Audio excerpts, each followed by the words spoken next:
We're glad you're with us tonight. I'm Lynn Brooks. Along with one of her puppies, a mother dog with serious injuries was dropped off after hours at the Tuscaloosa Metro Animal Shelter Monday night. Now investigators want to know how the dog got in this condition. WVUA 23's Chelsea Barton has the story.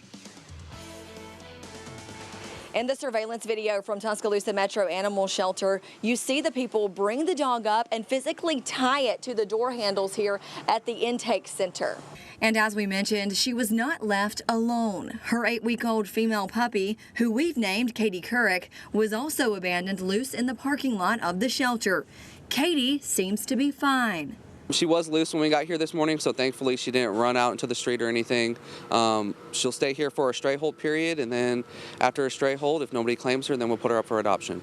Katie's mother is a different story. She had a chain embedded so deep in her neck, Tuscaloosa Metro Animal Shelter manager Thomas Son says it had obviously been used to tie her up for some time. Chains are just not an adequate way of restraining an animal.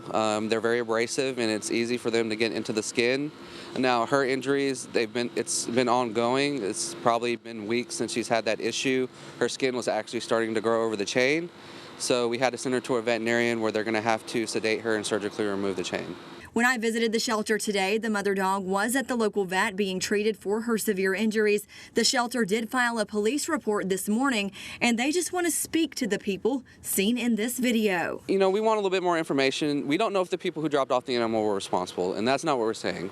But what we want to know is, how did the animal get this way? You know, we're not looking to get anyone in trouble. We just want the history of this animal, you know, and if there are any other animals in this condition and that came from that same location, you know, how can we help? How can we prevent this from happening in the future?